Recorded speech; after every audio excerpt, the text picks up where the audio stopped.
হঠাৎ করে রূপপুর কারাগারের মেয়ে কয়েদিরা কোথাও উধাও হয়ে যাচ্ছিল, এমনকি অনেকে তো প্রেগনেন্টও হয়ে পড়ছিল।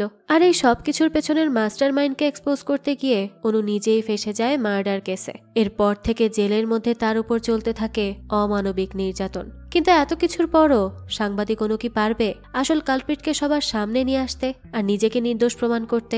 সেটাই দেখবো আজকের গল্প অনুসন্ধানে। শুরুতে আমাদেরকে একটা কেন্দ্রীয় কারাগার দেখানো হয়, যেখানে কিনা আজ নতুন কিছু কয়েদিকে আনা হয়েছে। সবাই তখন পুলিশ ভ্যান থেকে নিচে নামতে থাকে। সেই সময় আমরা সবার শেষে প্রেগনেন্ট একটা মেয়েকে নামতে দেখি। তার নাম হলো অনুমিতা সেন। আমরা তাকে এখন থেকে অনু বলেই ডাকবো। তো অনুকে দেখে মনে হচ্ছিল সে জেলে আসা নিয়ে অনেক বেশি ঘাবড়েছিল। জেলের ভেতরে ঢোকানোর আগেই সবার নাম জিজ্ঞেস করা হয়, কিন্তু যখন অনুমিতার নাম ধরে ডাকা হয় তখনও সে এত বেশি ঘাবড়েছিল যে তাদেরকে কোনো উত্তর দিতে পারছিল না। তাছাড়া মহিলা জেলে যে সকল কর্মীরা থাকে তারা তো কয়েদিদের সাথে খুবই উগ্র আচরণ করে। তারা অনুর সাথেও খুবই বিচ্ছিরি আচরণ করছিল, যা সে নিতে পারছিল না। এরপর আমাদেরকে এই ঘটনার কয়েক মাস আগের দৃশ্য দেখানো হয়। আমরা দেখতে পাই অনু অনেক বড় একটা নিউজ চ্যানেলে সিনিয়র রিপোর্টারের পোস্টে চাকরি করত। তার বয়স অত বেশি না হলেও তার এক্সপেরিয়েন্স ছিল অনেক বেশি। আর তার বাবা সুশান্ত সেন হলো অনুর আইডল। তার বাবাও একজন নিউজ রিপোর্টার ছিলেন আর তার এই কাজে অনেক বেশি জনপ্রিয়ও ছিলেন, কিন্তু সে অনেক বছর আগেই মারা গেছে। অনুর তার বাবার প্রতি অনেক বেশি টান। সেই থেকে সে নিজেকেও একজন ভালো গণ্যমান্য সাংবাদিকে রূপান্তর করে। কিছুদিন আগেই সে সিএম এর ইন্টারভিউ নিয়েছিল। বোঝাই যাচ্ছে যে এই ইন্ডাস্ট্রিতে অনুর বেশ নামডাক রয়েছে। নাহলে সিএম এর ইন্টারভিউ তো যেন তেন কেউ নিতে পারে না। এরপরই আমাদের দেখানো হয় অনু তার অফিসে ছিল। তখন তাদের এই নিউজ চ্যানেলের ডিরেক্টর তাকে ডেকে পাঠায়। এই লোকটির নাম হলো সজল মৈত্র। সজল অনুকে ডেকে বলতে থাকে যে তাকে ভৈরব সান্যাল নামের একজন পলিটিশিয়ানের ইন্টারভিউ নেয়ার জন্য যেতে হবে, যে বর্তমানে দুর্নীতির দায়ে রূপপুর থানায় বন্দী রয়েছে। অনুর সিএম এর নেওয়া ইন্টারভিউ ভৈরব দেখেছে। এর জন্য সে নিজে অনুকে তার ইন্টারভিউ নেয়ার জন্য ডেকেছে। তাই সে যেন কাল রূপপুর জেলখানায় পৌঁছে যায়। সেখানে গিয়ে জেলার বিক্রমের সাথে দেখা করে সে তাকে ইন্টারভিউ এর ব্যবস্থা করে দিবে। কিন্তু সে অনুকে এটাও বলে যে সেখানে গিয়ে সে যেন একটু সাবধানে থাকে, কারণ ভৈরব লোকটা খুব একটা সুবিধার না। অনু অনেক সাহসী ছিল, তাই সে তাকে জানায় যে সে সাবধানেই থাকবে, তাকে চিন্তা করতে হবে না, তার কিছুই হবে না। সে জানে কিভাবে সবকিছু হ্যান্ডেল করতে হয়। এরপর রাতের দৃশ্য দেখানো হয়। অনু তার বাসায় ছিল। তখন তার কাছে তার বয়ফ্রেন্ড অর্ণবের কল আসে। কিছুদিনের মধ্যেই তাদের বিয়ে হবে, এজন্যই অর্ণব তাকে কল করেছিল। তারা শপিং এ কবে কি যাবে সেটা নিয়ে বলার জন্য। তাদের দুজনের সম্পর্ক বেশ কয়েক বছরের ছিল, আর এখন তারা সিদ্ধান্ত নিয়েছে যে তারা বিয়ে করে নিবে, নিজেদের একটা সংসার করবে। আর কিছুদিনের মধ্যেই তাদের বিয়ে, তাই তারা সব প্রস্তুতি নিতে থাকে। অর্ণবের ব্যাপারে যদি বলি তাহলে সে পলিটিক্সের সাথে জড়িত ছিল। সে সরকারি চাকরি করত, এজন্য তাকে পলিটিক্সের দিকটাও একটু মেইনটেইন করে চলতে হতো, তবে সরাসরি সেটার সাথে যুক্ত ছিল না। তো দেখা যায় তারা বিয়ে নিয়ে অনেক কথা বলতে থাকে। তখন হঠাৎ করে অনুর তার বাবার কথা মনে পড়ে যায়। সেটা নিয়ে সে একটু ইমোশনাল হয়ে পড়ে। এরপর অনুর কাছে তার চাচাতো বোন রিয়া আসে। সে তখন কল কেটে দিয়ে রিয়ার সাথে কিছু কথা বলেই ঘুমিয়ে পড়ে। এরপর আমাদেরকে আবারও বর্তমানের দৃশ্য দেখানো হয়। অনুকে জেলে নেওয়ার আগে তার জামা কাপড় খুলে খুব বিচ্ছিরি ভাবে সার্চ করা হয়। অনুর জন্য এই সবকিছু একদমই নতুন ছিল, তাই এই বাজে এক্সপেরিয়েন্সের জন্য সে অনেক চিৎকার করে কাঁদতে থাকে। এখান থেকে গল্প আবারও চলে যায় অতীতে। অনু রূপপুর জেলখানায় চলে আসে। সেখানে গিয়ে সে সজলের কথা মতো জেলার বিক্রমের সাথে দেখা করে। বিক্রম তখন তাকে ভৈরবের কাছে নিয়ে যেতে থাকে। আর পথে যেতে যেতে সেই জেলে কত কি হয়, তারপরে এই জেলের দুনিয়া যে বাইরের দুনিয়া থেকে কতটা বেশি আলাদা আর কঠিন সেই বিষয়েই বলতে থাকে। তারা এরপর ভৈরবের কাছে যাবে, তখনই একটা কয়েদি মেয়ে দৌড়ে বিক্রম এবং অনুর কাছে আসে আর তাদের পা জড়িয়ে ধরে। সে বলতে থাকে যে সে তার বাচ্চা অ্যাবর্শন করতে চায় না, তারা যেন দয়া করে তার বাচ্চাটাকে বাঁচিয়ে রাখে। কিন্তু তখনই বিক্রম আরো কয়েকজন পুলিশ অফিসারকে অর্ডার দেয় তারা যেন মেয়েটিকে এখান থেকে নিয়ে যায়। তারা তখন মেয়েটিকে টানতে টানতে সেখান থেকে নিয়ে যায়। অনু তখন মেয়েটির অবস্থা দেখে অনেক ঘাবড়ে গিয়েছিল। সে বিক্রমের কাছে তখন জিজ্ঞেস করে যে মেয়েটাকে তারা বাচ্চা ফেলে দেওয়ার জন্য কেন বলছে, বাচ্চা হলে সমস্যা কোথায়। বিক্রম তখন তাকে বলতে থাকে যে এখানে আসার আগেই মেয়েটি কোনোভাবে প্রেগনেন্ট হয়ে গেছে, আর যেহেতু তার অনেক বছরের সাজা হয়েছে, তাই যদি তার এই বাচ্চা পৃথিবীতে আসে তাহলে তাদেরকে অনেক ঝামেলা পোহাতে হতে পারে, তাই বাচ্চা ফেলে দিলেই ভালো হবে। তারা এই ঝামেলা নিতে চায় না। কিন্তু অনুর কাছে তখন তার এই কথাটা খুব একটা ঠিক বলে মনে হচ্ছিল না, তবুও সে কিছুই বলে না। এইদিকে আমাদেরকে দেখানো হয় ভৈরবকে। সে জেলখানায় বসেছিল, তখনই তার সামনে একটা কবুতর ঘুড়ির সুতাতে লেগে আহত হয়ে পড়ে যায়। তাকে দেখে ভৈরবের অনেক বেশি মায়া হয়। সে তখন কবুতরের পরিচর্যা করতে থাকে, তাকে সুস্থ করার চেষ্টা করতে থাকে। সেই সময় অনু তার ইন্টারভিউ নেওয়ার জন্য সেখানে পৌঁছায়। ভৈরব তাকে দেখেই বলতে থাকে যে সে যেন কাল আসে তার ইন্টারভিউ নেওয়ার জন্য, কারণ তাকে আজ এই কবুতরটিকে সুস্থ করে বাঁচাতে হবে। সে আজ ইন্টারভিউ দিতে পারবে না।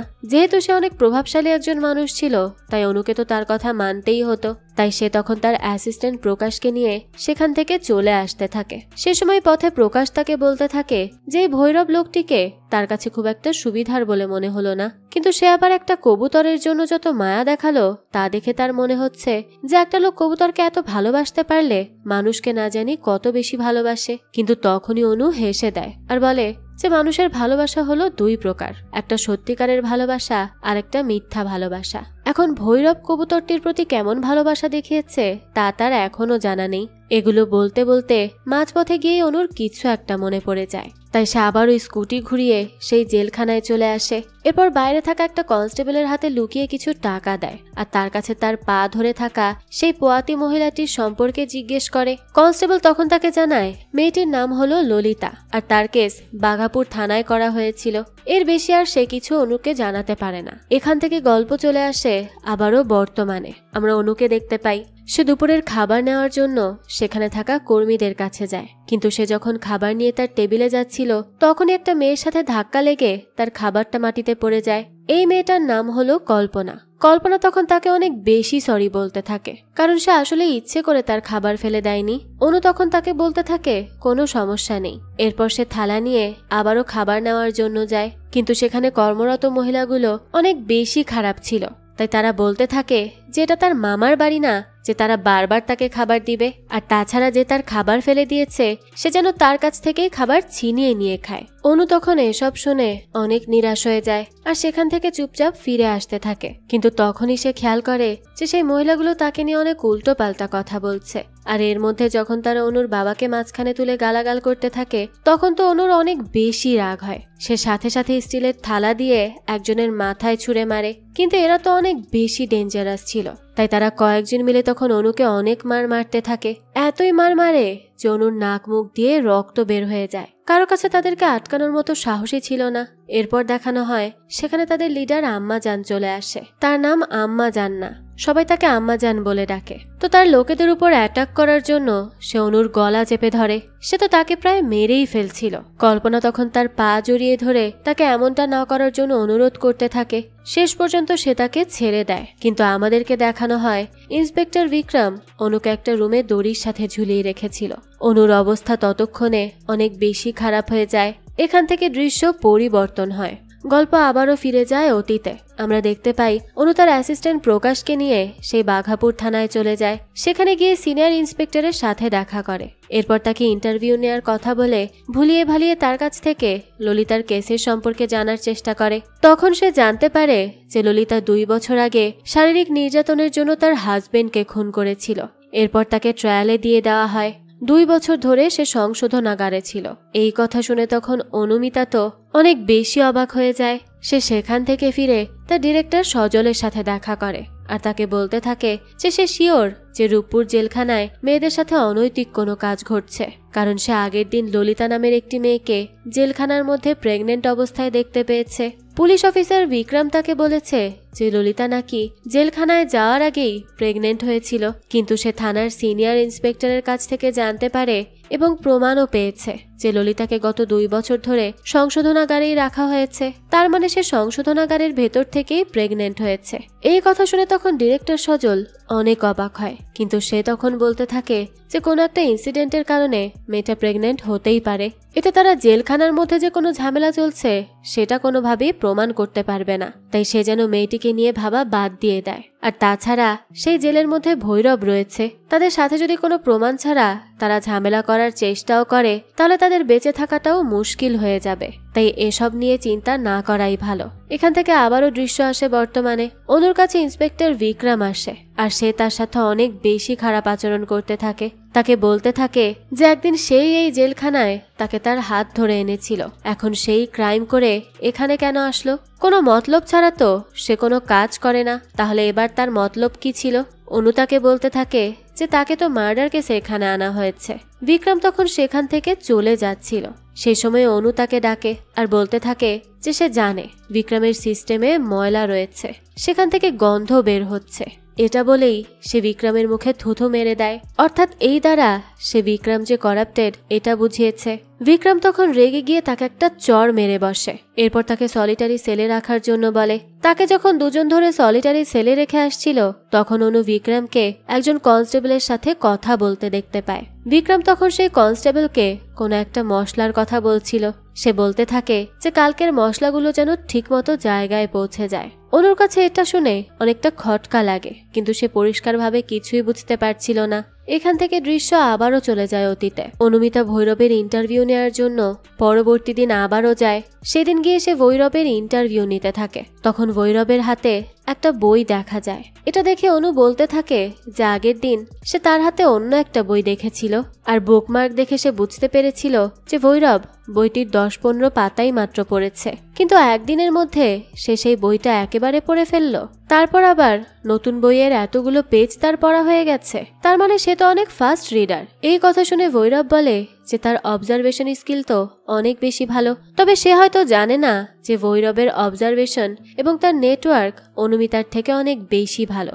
তখন আমরা দেখতে পাই ইন্টারভিউয়ের মাঝখানে তার কাছে বারবার অর্ণবের কল আসছিল, তবে সে সেটা বারবারই কেটে দিচ্ছিল। এই ব্যাপারটা আবার ভৈরব খেয়াল করে, তাই সে তাকে বলতে থাকে যে নিশ্চয়ই তাকে তার বয়ফ্রেন্ড কল করছে, আর তার বয়ফ্রেন্ড অর্ণবকে সে খুব ভালো করেই চেনে। সে তো তাদের পলিটিক্যাল পার্টির হয়েই কাজ করে। ছেলেটা অনেক বেশি ভালো, কিন্তু তার সমস্যা হলো সে একটু বেশিই সৎ, আর বেশি বেশি কোনো কিছুই ভালো না। এতে জীবনে ক্ষতি ছাড়া ভালো হয় না। এসব শুনে অনু তো অনেক বেশি অবাক হয়ে যায়, কারণ এই ভৈরব তার পার্সোনাল রিলেশনশিপের ব্যাপারেও জানে, আর অর্ণবের ব্যাপারে সে সব কিছু জানে। তার মানে অনু তো এটা নিশ্চিত ছিল যে এই ভৈরব মোটেও ভালো কোনো লোক না, সে নিশ্চয়ই গভীর কোনো কাজের সাথে জড়িত। গল্প আবারও বর্তমানে ফিরে আসে। আমাদেরকে দেখানো হয় অনুকে সলিটারি সেলে আটকে রাখা হয়েছে। তাকে অনেকক্ষণ পর্যন্ত না খাইয়ে রাখা হয়েছিল, এভাবেই তার উপর টর্চার করা হচ্ছিল। তখনই দেখানো হয় সেই মেয়েটি, অর্থাৎ কবিতা। সে তার কাছে চুরি করে কিছু খাবার নিয়ে আসে, এরপর তাকে খেতে দেয়। তাছাড়া সে বলতে থাকে যে আম্মাজান আজকে বলেছে যে অনুকে কোনোভাবেই খেতে দিবে না, কিন্তু সে অনেক কষ্ট করে তার জন্য খাবার নিয়ে এসেছে। এটা দেখে অনু তখন খুব খুশি হয় আর তাকে অনেক ধন্যবাদ জানায়। এরপর সে তার কাছে জিজ্ঞেস করে সে কি ললিতার ব্যাপারে কিছু জানে। এই কথা শোনার সাথে সাথেই কবিতা তখন চুপ হয়ে গিয়েছিল। তাছাড়া তখনই সেখানে কেউ একজন আসতে থাকলে সে তাড়াতাড়ি করে সেখান থেকে চলে যায়। দৃশ্য আবারও চলে আসে অতীতে। দেখানো হয় অনু ভৈরবের সাথে ইন্টারভিউ কোনোভাবে শেষ করে আর তার বয়ফ্রেন্ড অর্ণবের সাথে দেখা করে। অর্ণব আজ তাকে নিয়ে শপিং করার জন্য তাকে পিক করতে এসেছিল, কেননা তাদের বিয়ে খুব কাছাকাছি। এখনই সব শপিং শেষ না করলে পরে তাড়াহুড়ো বেঁধে যাবে। তবে তখন অনু অর্ণবের সাথে পলিটিশিয়ান ভৈরবকে নিয়ে কথা বলে, আর এটাও জানায় যে সে আজ ভৈরবের ইন্টারভিউ নিয়েছে। সে বলে ভৈরব তো অর্ণবের ব্যাপারে অনেক কিছুই জানে। এ কথা শুনে অর্ণব তখন একটু অবাক হয়। তাছাড়া সে তখন অনুকে বলতে থাকে যে এসব লোকেরা কিন্তু একদমই সুবিধার হয় না, তাই অনু যেন এই সকল লোকেদের কাছ থেকে দূরেই থাকে, সেটাই তার জন্য ভালো হবে। তাছাড়া তাদের অফিসে একটা ভিডিও এসেছে, যে ভিডিওটা অনেক বেশি ডিস্টার্বিং। তাদের কনফিডেন্সিয়াল কথাবার্তা সে পরিষ্কারভাবে অনুর সাথে শেয়ার করতে পারবে না, তবে শুধু এটাই বলবে যে অনু যেন এই সকল লোকেদের কাছ থেকে দূরে থাকে। অনু তখন তাকে এভাবে ভয় পেতে মানা করতে থাকে, কিন্তু তখনই অনু খেয়াল করে যে তাদের সামনে থেকে একটা বিশাল ট্রাক অনেক গতি নিয়ে এগিয়ে আসছে। তারা কিছু প্রসেস করবে তার আগেই ট্রাকের সাথে তাদের গাড়ির অ্যাক্সিডেন্ট হয়ে যায়। এখান থেকে দৃশ্য চলে যায় হাসপাতালে। দেখা যায় অনু তো এই যাত্রায় বেঁচে গিয়েছিল, তার কিছু ছোটখাটো ইনজুরি হয়েছিল মাত্র, যার জন্য তাকে কিছুদিন হাসপাতালেই থাকতে হবে। তাছাড়া অ্যাক্সিডেন্টের পর থেকে 2 দিন ধরে সে অচেতন অবস্থায় ছিল। আজ তার জ্ঞান ফেরে। তার মা, চাচা চাচি, চাচাতো বোন, তাছাড়া অ্যাসিস্ট্যান্ট প্রকাশ সবাই তার সাথে দেখা করার জন্য আসে। তারা তো তাকে সুস্থ দেখে অনেক বেশি খুশি হয়ে যায়, কিন্তু তখনই দেখানো হয় তাদের আসার আগে অনুর কাছে ডাক্তার এসেছিল আর ডাক্তার এসে তাকে জানায় যে সে প্রেগনেন্ট। এ কথা শুনে অনেক বেশি খুশি হয়ে গিয়েছিল সে তো প্রথমে তার পরিবারের কারো সাথে এটা শেয়ার করে না, ভাবতে থাকে যে সবার আগে সেই ব্যাপারটা অর্ণবকেই জানাবে। এজন্য সে তার পরিবারের কাছে অর্ণব কেমন আছে সেটা জিজ্ঞেস করে। আর তখনই তারা তাকে জানায় অর্ণব অ্যাক্সিডেন্টের পর থেকে কোমাতে চলে গেছে। অনু এ কথা শুনে একেবারেই হতবাক হয়ে যায়। সে অনেক বেশি উত্তেজিত হয়ে পড়ে। তারা কত স্বপ্ন দেখেছিল, হুট করে কি হয়ে গেল। সে অনেক বেশি অস্থির হয়ে পড়লে তখন তাকে হুইল চেয়ারে করে অর্ণবের সাথে দেখা করাতে নিয়ে যাওয়া হয়। কিন্তু সে তো অনেক বেশি কান্নাকাটি করতে থাকে। আর তখনই সে বলে ওঠে যে অর্ণবের উপর তো এখন অনেক বেশি দায়িত্ব ছিল, কারণ সে প্রেগনেন্ট। এই কথাটা তখন তার পরিবারের সবাইও জানতে পারে। তারা তো এই কথা জানতে পেরে অনেক বেশি অবাক হয়। এদিকে আমাদেরকে ভৈরবকে দেখানো হয় সে ইন্সপেক্টর বিক্রমের সাথে মিলে কোনো একটা কাজ করছিল।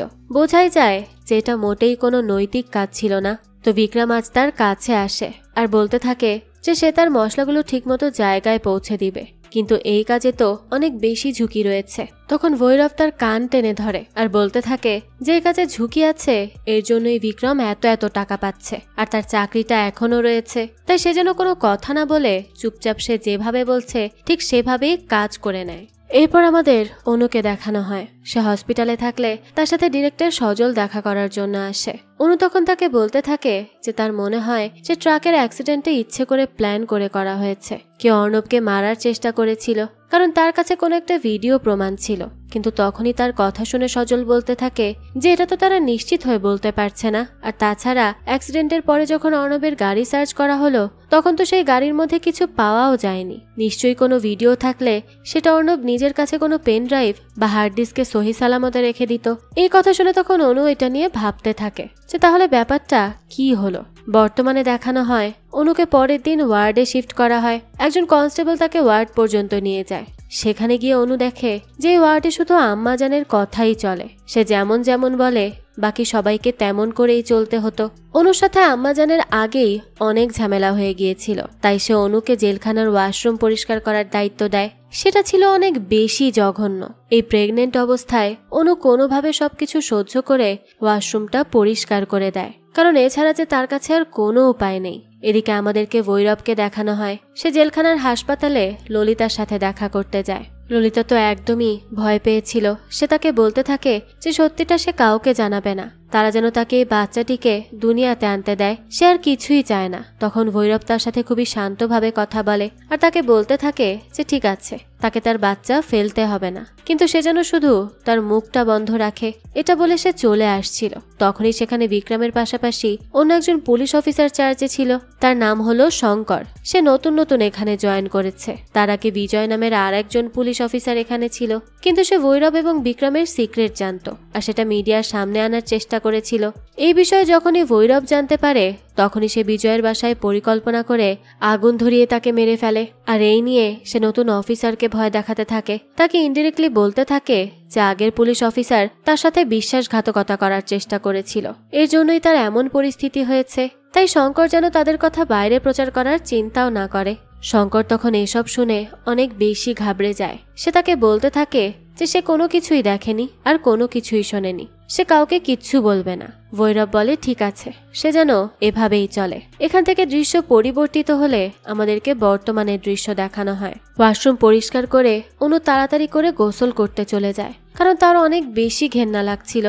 সে ডোলে ডোলে তার গা হাত পা ধুতে থাকে, কিন্তু গোসল করা শেষে সে জেলখানা থেকে বেরিয়ে খেয়াল করে যে বাথরুমের দরজা বাইরে থেকে লাগিয়ে দেওয়া হয়েছে। সে তখন বারবার দরজা নক করতে শুরু করে, কিন্তু তখনই পেছন থেকে সেই কর্মচারী মহিলাগুলো তার মাথায় প্লাস্টিকের ব্যাগ পেঁচিয়ে দেয় আর তাকে অনেক মারতে শুরু করে। তারা আসলে এখনো অনুকে সহ্য করতে পারছিল না। অনু তো মার খেতে খেতে প্রায় মারা যাচ্ছিল। তখন একজন কনস্টেবল এসে সেই মহিলাগুলোকে বলতে থাকে যে তারা যেন অনুকে আর না মারে, এখানে বিলকিস আসছে, সে অনুর ব্যবস্থা করে দিবে। বিলকিসের কথা শুনে তখন সেখানে থাকা সেই মহিলাগুলো তাড়াতাড়ি করে দৌড়ে চলে যায়। আর তখনই আমরা সেখানে বিলকিস নামের একজন মহিলাকে এন্ট্রি নিতে দেখি। এখান থেকে দৃশ্য পরিবর্তন হলে অতীতের দৃশ্য দেখানো হয়। আমাদেরকে দেখানো হয় অনু অর্ণবের কাছে বসেছিল। তখনই সেখানে ভৈরব এসে উপস্থিত হয়। সে আসলে জেল থেকে অসুস্থতার বাহানা করেই হসপিটালে এসেছে। অনু তখন তাকে দেখে বলতে থাকে যে সে সবটা বুঝতে পেরে গেছে। ভৈরবে অর্ণবকে মারার চেষ্টা করেছিল, তাই না? ভৈরব তখন তাকে বলতে থাকে যে সে অনেক কিছুই করতে পারে, তাই সে অনুকে বলছে সে যেন এখানেই থেমে যায়। যদি এই জিনিসটা নিয়ে আরো ঘেটে দেখার চেষ্টা করে তাহলে এর পরের পরিণতি আরো বেশি খারাপ হতে পারে। এভাবেই ইনডিরেক্টলি থ্রেট দিয়ে ভৈরব সেখান থেকে চলে যায়। এরপর দেখানো হয় অনু হসপিটাল থেকে বাসায় চলে আসে। এরপর একদিন তার মা আর চাচি তার কাছে আসে আর তাকে বলতে থাকে যে সে অসুস্থ ছিল, এজন্য তারা এতদিন এই বিষয়ে কোনো কথা বলতে পারেনি। কিন্তু যেহেতু অর্ণবের কোমা থেকে ফিরে আসা একেবারেই অনিশ্চিত, অর্থাৎ তাদের বিয়েটাও অনিশ্চিত, কবে কি হবে কিছুই তারা বলতে পারে না, তাই সমাজের খাতিরে অনুর উচিত এখন তার পেটে থাকা বাচ্চাটাকে ফেলে দেওয়া, নাহলে খামোখাই তাকে জীবনে ঝামেলা পোহাতে হবে। এই কথা শুনে তো অনু অনেক বেশি রেগে যায়, কারণ এই বাচ্চাটা তার আর অর্ণবের ভালোবাসার প্রতীক। সে বাচ্চাকে কখনোই ফেলে দিতে পারবে না। তাই সে তার মা আর চাচিকে বলতে থাকে যে সে কখনো এমনটা করবে না, তারা যেন এই বিষয়ে তার সাথে কোনো রকম কথা বলতে না আসে। এই বলেই সে তখন কোথাও যাওয়ার জন্য রেডি হতে নেয়। তখন তার মা তাকে বলতে থাকে যে সে তো অসুস্থ, এই অসুস্থ অবস্থায় সে কোথায় যাচ্ছে। অনু জানায় অর্ণবের বাবার আপন বলতে শুধু অর্ণব ছিল, আর ছেলের এই অবস্থা হওয়ার পরে তার বাবা না জানি কত কষ্ট সহ্য করছে, তাই সে এখন তার সাথে দেখা করতে যাচ্ছে, এটা এখন তার দায়িত্ব। কথা বলেই সে সেখান থেকে বেরিয়ে পড়ে। এরপর দেখানো হয় সে অর্ণবের বাবার সাথে দেখা করে। অর্ণবের বাবা তখন তাদের অ্যাক্সিডেন্টের আগের দিন অর্ণবের এনে দেওয়া নীল জবা ফুলের গাছটা লাগাচ্ছিল। সে তখন এই ব্যাপারে অনুকে বলতে থাকে, আর এই কথা বলতে বলতেই সে অনেক বেশি ইমোশনাল হয়ে পড়ে। আর ইমোশনাল হওয়াটাই তো স্বাভাবিক। সে বলতে থাকে যে তার ছেলে এত গাছ লাগানো পছন্দ করে না, কিন্তু সে নিজেই তাদের অ্যাক্সিডেন্টের আগের দিন তার জন্য এটা নিয়ে এসেছিল। এসব বলে সে মন খারাপ করতে লাগলে অনু তাকে সান্ত্বনা দেয়। এরপর বর্তমানে দেখানো হয় অনু জেলের হসপিটালের বেডে শুয়েছিল। রাতে তার একদমই ঘুম আসছিল না, আর তখনই সে খেয়াল করে যে একজন এসে তার পাশের বেডে শুয়ে থাকা মেয়েটিকে জোর করে তুলে নিয়ে যাচ্ছে। সে তখন এটা দেখে অনেক বেশি ঘাবড়ে যায়, আর তখনই সেখানে তার কাছে ভৈরব আসে। সে এসেই অনুকে বলতে থাকে যে সে কি জানে যে সে কার বেডে শুয়ে রয়েছে। এটা ছিল ললিতার বেড, যার জন্য অনু প্রথম তার ইনভেস্টিগেশন শুরু করেছিল। দৃশ্য চলে আসে অতীতে। দেখানো হয় হসপিটালে ভৈরব অনুকে হুমকি দেওয়ার পর সে আরো বেশি শিওর হয়ে গিয়েছিল যে সেই দিন ভৈরবই অর্ণবের উপর অ্যাটাক করিয়েছে। তাই সে আবারও তার ডিরেক্টরের সাথে কথা বলতে যায় আর তাকে বুঝিয়ে বলতে থাকে রূপপুর কারাগারে মেয়েদের সাথে খারাপ কিছু হচ্ছে, কারণ গত 6 মাসে সেখানে 5টি অ্যাবর্শনের কেস ঘটেছে, আর 6 মাস ধরেই ভৈরব সেখানে রয়েছে। সেই নিশ্চয়ই মেয়েগুলোর প্রেগনেন্ট হওয়ার সাথে জড়িত, তাদেরকে শিকড় পর্যন্ত পৌঁছাতে হবেই হবে। কিন্তু তখন সজল তাকে বলতে থাকে যে তাদের এটা করা কোনোভাবেই উচিত হবে না, কারণ তাদের কাছে যথেষ্ট সাক্ষ্য প্রমাণ নেই। তাছাড়া ভৈরব অনেক বেশি পাওয়ারফুল। অনু তখন তাকে বারবার বোঝানোর চেষ্টা করতে থাকে, আর তখনই দেখানো হয় সজলের কাছে বিক্রমের একটা মেসেজ আসে। সজল অনুকে জানায় যে ভৈরব তার সাথে আবারও দেখা করতে চায়। এই কথা শুনে অনু অনেক বেশি অবাক হয়ে যায়। সে সেখানে ভৈরবের সাথে দেখা করতে চলে যায়। ভৈরব তখন তাকে সরাসরি ললিতার কাছে নিয়ে যায় আর তাকে বলতে থাকে যে অনু তো ললিতার সাথে দেখা করার জন্য পাগল হয়ে গিয়েছিল, তাই সে আজ তাকে নিজে তার সাথে দেখা করিয়ে দিচ্ছে। তারা যেন আলাদা করে কথা বলে নেয়। এই থেকে অনু বুঝতে পেরে যায় যে ভৈরব নিশ্চয়ই ললিতার মাইন্ড ওয়াশ করে তারপর তার সাথে দেখা করার ব্যবস্থা করে দিয়েছে। তারপরেও সে ললিতাকে বলতে থাকে যে তাকে তার সরাসরি কিছুই বলতে হবে না, কিন্তু সে যেন তাকে কোনো রকম হিন্ট দেয় যে কে তার এই বাচ্চার বাবা আর কিভাবে এমনটা হলো। তবে ললিতা মোটেই মুখ খোলে না। সে শুধু অনুকে বলতে থাকে যে এটা হলো তার একার বাচ্চা। এছাড়া ভৈরব তাকে বলেছে যে বাচ্চা তাকে ফেলে দিতে হবে না, সে শুধু এখন তার বাচ্চাকে নিয়ে ঝামেলা ছাড়াই থাকতে চায়। অনু তখন খুবই নিরাশ হয়ে বাসায় চলে আসে। এরপর রাতের বেলা দেখানো হয় তার কাছে হঠাৎ করেই অর্ণবের বাবার কল আসে, আর অর্ণবের বাবা তাকে বলতে থাকে যে তার মনে হচ্ছে উপরের তলায় অর্ণবের রুমে কেউ একজন এসেছে। অনু তখন তাকে সে যেখানে আছে সেখানেই দাঁড়িয়ে থাকতে বলে। এরপর সে তাড়াতাড়ি করে পুলিশকে কল করে দেয় আর নিজেও অর্ণবের বাসার উদ্দেশ্যে বেরিয়ে পড়ে। তখন আমরা দেখতে পাই জেলের ভেতর থেকে অজানা নাম্বার দিয়ে ভৈরব অনুর কাছে একটা মেসেজ পাঠায়। তার কাছে জিজ্ঞেস করে যে সে এত রাতে কোথায় যাচ্ছে। অর্থাৎ ভৈরবের অনুর সকল কাজের উপর নজর রয়েছে। আর এইদিকে দেখানো হয় অর্ণবের বাবা উপর থেকে অনেক বেশি আওয়াজ শুনতে পায়, তাই সে ধীরে ধীরে উপরে উঠতে থাকে। কিন্তু তখনই পেছন থেকে কোনো একজন মহিলা তার উপর অ্যাটাক করে আর সে সেখানেই মারা যায়। এরপর আমরা দেখতে পাই একদম নর্মাল দেখতে একটা মহিলা মুখে মিষ্টি হাসি নিয়ে রাস্তা দিয়ে হেঁটে যাচ্ছে আর নিজের মনে গান গাচ্ছে। দৃশ্য আসে আবারও বর্তমানে। আমরা বিলকিসকে দেখতে পাই। আমি জানি যে মেয়েগুলো অনুর উপর অ্যাটাক করেছিল সে তাদেরকে ধরে অনেক মারধর করতে থাকে। আমি যেন তাকে কোনোভাবেই আটকাতে পারছিল না, কারণ তার থেকে বিলকিসের জোর অনেক বেশি ছিল।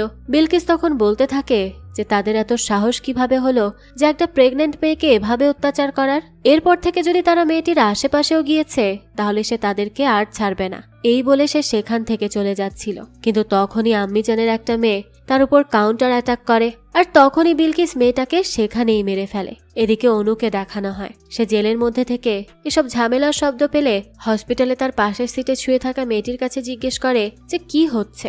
মেয়েটি জানায় যে তাকে যে বাঁচিয়েছিল অর্থাৎ বিলকিস সে কোনো একজনের সাথে ঝামেলা করছে। সে আরও জানায় যে বিলকিস আম্মিজানের থেকে বেশি ভয়ঙ্কর, কিন্তু কিভাবে যে সে অনুকে এখানে বাঁচিয়ে আনলো তা তারা বুঝতে পারছে না। এরপর অতীতের দৃশ্য দেখানো হয়। অর্ণবের বাবার মারা যাওয়ার কেসটি পুলিশ একটা ডাকাতির কেস বলে মনে করছে। অনু তখন তাদেরকে বোঝানোর চেষ্টা করে যেটা মোটেই কোনো ডাকাতির কেস না, কারণ তাদের বাসা থেকে কোনো কিছুই হারায়নি। কিন্তু তখন পুলিশ তাকে বলতে থাকে যে সে কিভাবে এত শিওর হয়ে বলতে পারছে যে বাসায় কি কি ছিল আর কি কি এখন নেই। অনু তখন বুঝে যায় যে পুলিশও টাকা খেয়ে রয়েছে, তারা তার কথা শুনবে না। তবে এই বিষয়টা তার সত্যিই খুঁজে বের করার জেদ আরও বেশি বাড়িয়ে দেয়, কারণ এর জন্য অর্ণবের বাবাকে মারা যেতে হয়েছে। সে কখনোই ভৈরবকে ছেড়ে দিবে না, তাতে তার জীবনের ঝুঁকি থাকলেও কোনো অসুবিধা নেই। অনু তখন এখান থেকে আদালতে তার বাবার পরিচিত একজন উকিলের সাথে দেখা করার জন্য যায়, আর তার কাছে গিয়ে রূপপুর সংশোধনাগারের মেয়েদের সাথে অনৈতিক কিছু হচ্ছে এই বিষয়টা শেয়ার করে, আর বলে যে তার ফাইল রুমের চাবিটি লাগবে। সেখানে গিয়ে গত 6 মাসে কোন মেয়েগুলো রূপপুর জেলখানায় কয়েদি হিসেবে গিয়েছে সেই রেকর্ড চেক করতে হবে।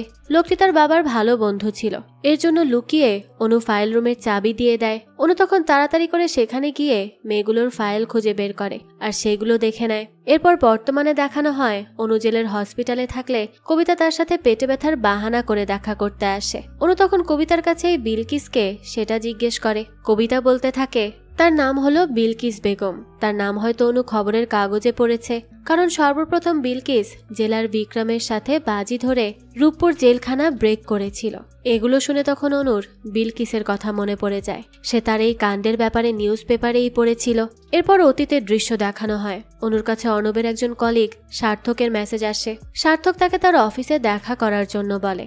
অনুও সেখানে দেখা করার জন্য যায়, কিন্তু অনেকক্ষণ ওয়েট করার পরেও সার্থক তার সাথে দেখা করতে পারছিল না। তাছাড়া তখন অনুর কাছে ভৈরবের কল আসে, আর ভৈরব তাকে বলতে থাকে যে সে সেখানে সার্থকের সাথে কেন দেখা করতে গিয়েছে। সে তাকে বলে দিচ্ছে যে যতই সে দেখা করুক আর যত যাই করুক কোনো কিছুতেই কোনো লাভ হবে না। অনু তখন কল কেটে দেয়। সার্থকের আরেকটি মেসেজ তখন তার কাছে আসে। সার্থক তাকে বলতে থাকে যে সে তার সাথে অফিসে কথা বলতে পারবে না, সে যেন সন্ধ্যার পরে তার বাসায় চলে আসে। সে তাকে ইম্পর্টেন্ট কিছু একটা দেখাবে। অনু তখন সেখান থেকে বেরিয়ে বাইরে দাঁড়িয়ে চা খাচ্ছিল। তখনই তার কাছে সেই মিষ্টি দেখতে মহিলাটি আসে। তার নাম হলো মালতী। মালতী অনুর সাথে নর্মাল একজন ওভার ফ্রেন্ডলি মেয়ে হয়ে কথা বলতে থাকে, কিন্তু শেষে গিয়ে সে অনুকে বলতে থাকে যে খবরের কাগজে সে খবর ছাপায়, তাই না? তার কেসগুলো অনেক বেশি ভয়ঙ্কর হয়। তার তো কিছুদিন আগে অ্যাক্সিডেন্টও হয়েছিল। তারপর এভাবে পেটে বাচ্চা নিয়ে তার বাইরে বসে থাকতে কি ভয় করে না? এই কথা শুনে অনু হঠাৎ করেই ঘাবড়ে যায়। সে বুঝতে পারছিল না যে মালতী তার ব্যাপারে এত কিছু কিভাবে জানে। আর মালতীও আর কোনো কথা না বাড়িয়ে সেখান থেকে চলে যায়। অনুর কাছে মহিলাটিকে অনেক বেশি সন্দেহজনক বলে মনে হয়। সেখান থেকে তখন অনু অফিসে চলে আসে। সেখানে গিয়ে সে তার অ্যাসিস্ট্যান্ট প্রকাশের সাথে দেখা করে, আর তাকে জানায় যে আদালতের ফাইল রুম থেকে সে খুবই চাঞ্চল্যকর একটি তথ্য পেয়েছে, আর তা হলো রূপপুর জেলখানা থেকে অনেক মেয়েরা হঠাৎ করে উধাও হয়ে যাচ্ছে, কিন্তু জেলখানার বাইরে থেকে সে কোনোভাবেই ভেতরে কি হচ্ছে তা ঠিক করে বুঝতে পারছে না। এরপর দেখানো হয় সার্থককে। সে অফিস শেষে তার বাসায় আসে। তখনই অন্যদিকে মালতীকে দেখানো হয়। সে একটা মুদির দোকানে সার্থকের অ্যাড্রেসটা কোথায় সেটা জিজ্ঞেস করে। এরপর সে সার্থকের বাড়ি পর্যন্ত চলে আসে। দরজা নক করার পরে সার্থক দরজা খুললে সে সার্থককে বলতে থাকে যে কিছুদিন আগে সে যেই মাইক্রোওয়েভ কিনেছে সেই মাইক্রোওয়েভ নিয়ে কিছু কোশ্চেন করার জন্যই সে এসেছে। সার্থক তখন তাকে বলতে থাকে যে সে মাত্র বাসায় এসেছে, এখন সে কোনো অ্যান্সার দিতে পারবে না, সে যেন কাল আসে। কিন্তু মালতী তাকে রিকোয়েস্ট করতে থাকে আর তাকে এক গ্লাস পানি দেওয়ার জন্য বলতে থাকে। সার্থক যখন তাকে পানি দিতে যাবে তখনই মালতী তার বাসায় প্রবেশ করে আর দরজা লক করে দেয়। এরপর ছুরি দিয়ে পিঠে আঘাত করে তাকে চেয়ারের সাথে বেঁধে দেয় আর তাকে বলতে থাকে যে সে অনুকে কি দেখাতে চাচ্ছিল তা যেন সে তাকে দিয়ে দেয়। সার্থক তো তাকে সেটা কোনোভাবেই দিতে চায় না। মালতী তখন তাকে মেরেই ফেলে। এর থেকে আমরা বুঝতে পারি মালতী অর্ণবের বাবাকেও খুন করেছে, আর সে ভৈরবের হয়েই কাজ করে। এরপর সে সার্থকের পুরো বাসা সার্চ করে সেখান থেকে পালিয়ে যায়। তারপর সে পাবলিক ওয়াশরুমে গিয়ে খুব সুন্দর করে নিজেকে পরিষ্কার পরিচ্ছন্ন করে ঠোঁটে লিপস্টিক লাগিয়ে আবারও গান গাইতে গাইতে ফিরে যেতে থাকে। এদিকে অনুকে দেখানো হয় সেও সেই একই মুদি দোকান থেকে সার্থকের অ্যাড্রেস জানতে চায় আর তার বাসায় চলে আসে, কিন্তু সেখানে গিয়ে দেখে সার্থকের বাসার দরজা খোলা। ভেতরে প্রবেশ করলেই সে দেখতে পায় সার্থক রক্তাক্ত অবস্থায় মাটিতে পড়ে রয়েছে আর সে মারা গেছে।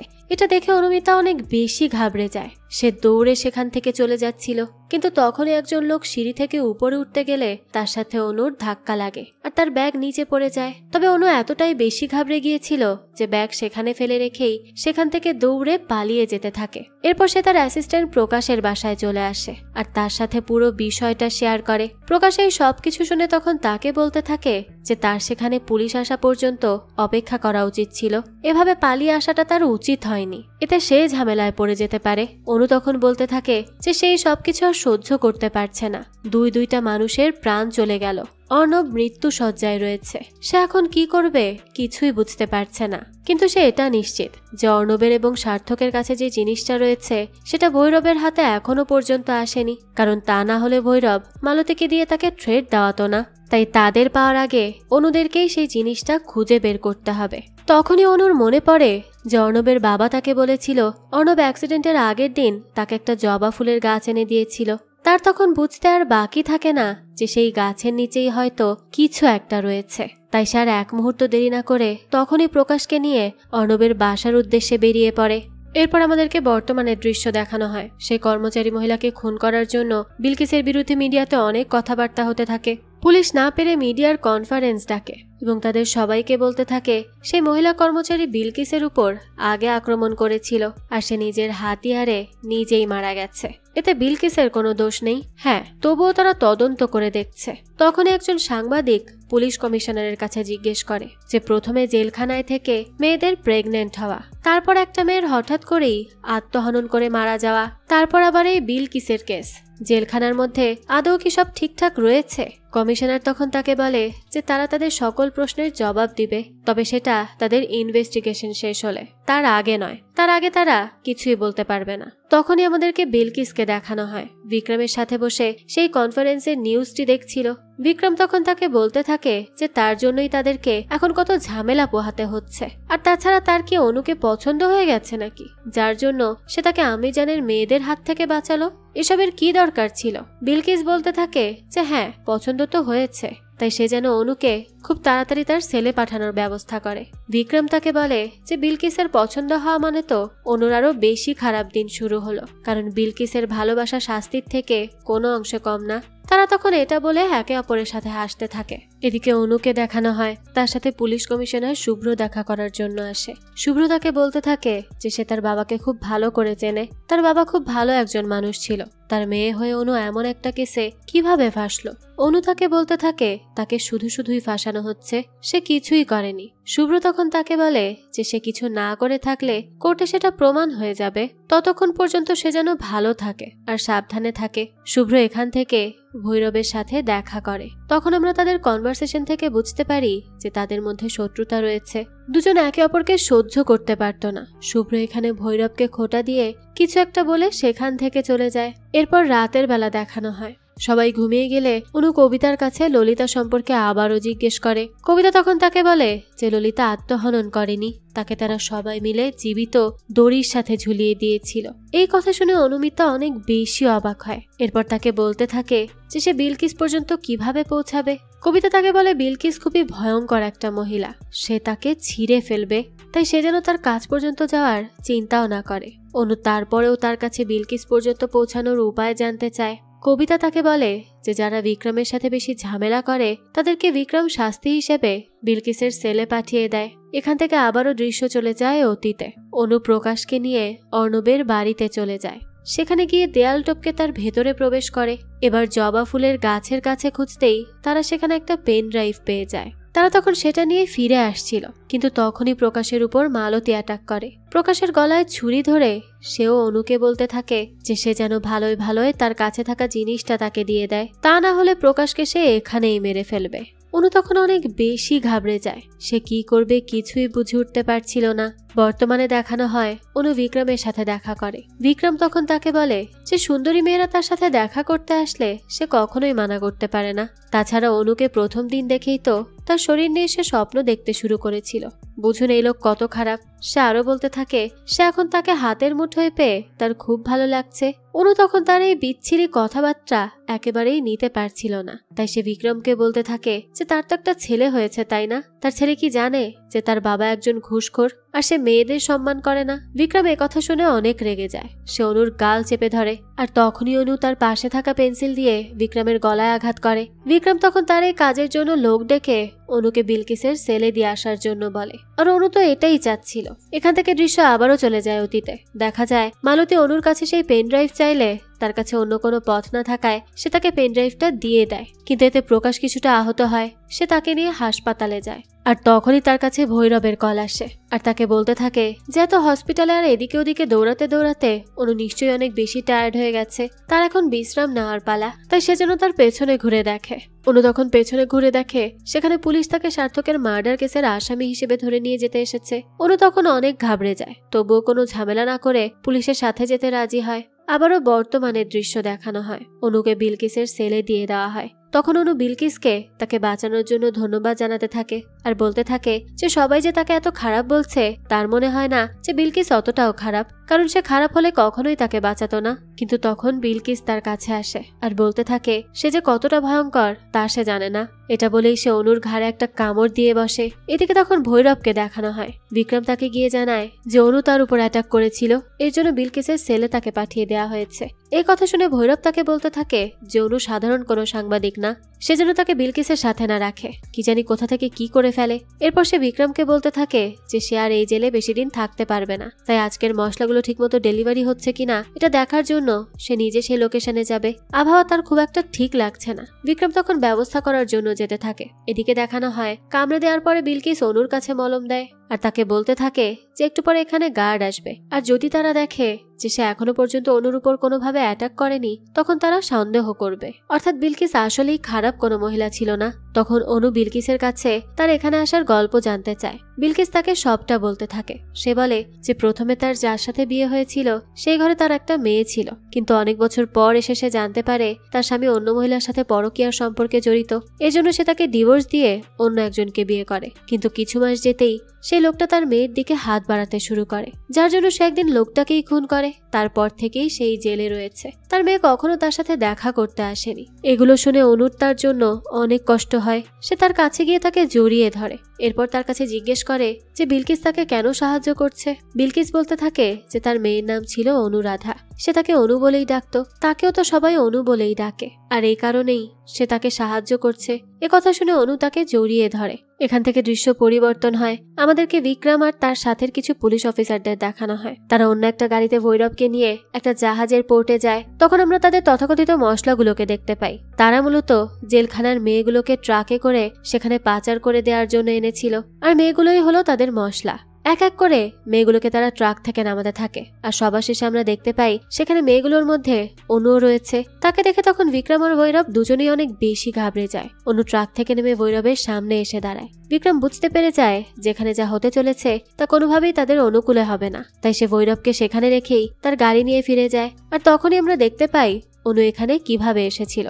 বিলকিস তাকে জেলখানার মধ্যে থেকে ছেলেদের জেল পর্যন্ত নিয়ে যায়। সেখানেই মেয়েদের পাচার করা ট্রাক দাঁড়িয়েছিল। বিলকিস আরো কিছু মেয়েদের সাথে কথা বলে রেখে অনুকে কোনোভাবে সেই ট্রাকে উঠিয়ে দেয়। কিন্তু এরপর সে যখন তার সেলে ফিরে যাচ্ছিল তখনই আম্মিজান তার উপর অ্যাটাক করে, কারণ সে সব দেখে ফেলেছিল।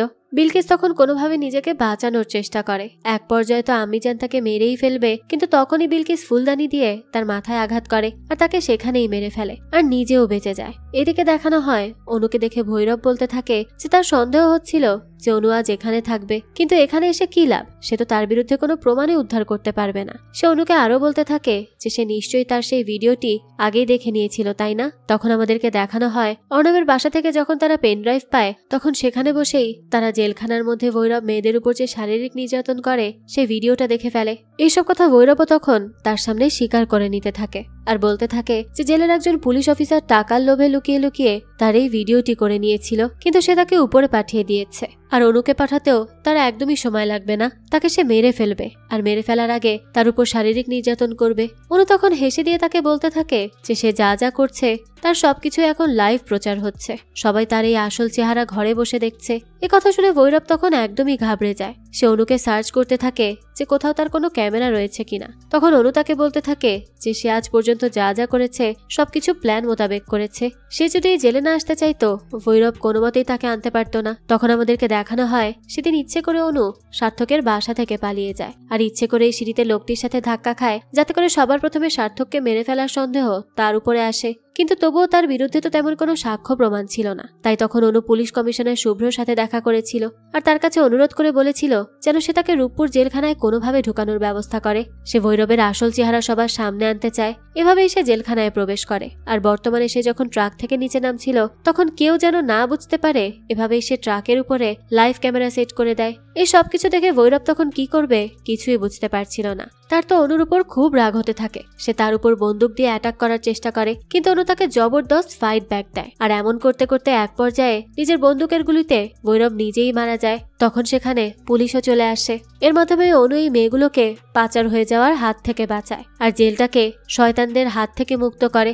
এরপর দেখানো হয় অনু তার ডিরেক্টর সজলের সাথে দেখা করতে যায়। সজল তাকে এত বড় একটা কেস সলভ করার জন্য অনেক বাহবা দিতে থাকে, কিন্তু তখন অনু তাকে বলে যে ভৈরবের এসব অনৈতিক কাজের সাথে যে সজলও জড়িত ছিল এই বিষয়টা সে খুব ভালো করেই বুঝতে পেরেছিল। কারণ সেদিন সজল তার সাথে হসপিটালে দেখা করতে আসে তখন সে তাকে তার সন্দেহের কথা জানায়। তখন সজল তাকে বলেছিল যে অর্ণবের গাড়ি সার্চ করে কিছুই পাওয়া যায়নি, কিন্তু এই সার্চ করার ব্যাপারে তো অনু ছাড়া আর কেউ জানতো না।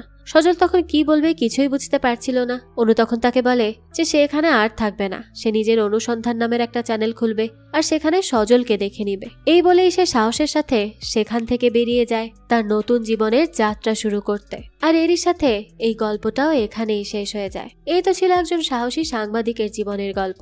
এই গল্পটা আপনাদের কাছে কেমন লেগেছে সেটা অবশ্যই আমাদেরকে কমেন্ট করে জানাবেন। যদি এতটুকু ভালো লেগে থাকে তাহলে একটি লাইক দিয়ে যাবেন। আর হ্যাঁ, আমাদের এই চ্যানেলে কিন্তু প্রতিনিয়তই নতুন নতুন ভিডিও আপলোড করা হয়। সেই সব ভিডিওর আপডেট পেতে আমাদের চ্যানেলটিকে সাবস্ক্রাইব করে বেল আইকনে অল দিয়ে রাখতে কিন্তু ভুলবেন না। আর একটা কথা, আমাদের সকল ভিডিওর আপডেট পেতে জয়েন করতে পারেন আমাদের হোয়াটসঅ্যাপ চ্যানেলে, লিংক ডেসক্রিপশন বক্সেই দেওয়া আছে। আজকে তাহলে এই পর্যন্তই, আবারও হাজির হব নতুন কোনো ভিডিও নিয়ে। সেই পর্যন্ত সবাই ভালো থাকবেন আর আমাদের চ্যানেলের সাথেই থাকবেন। ধন্যবাদ।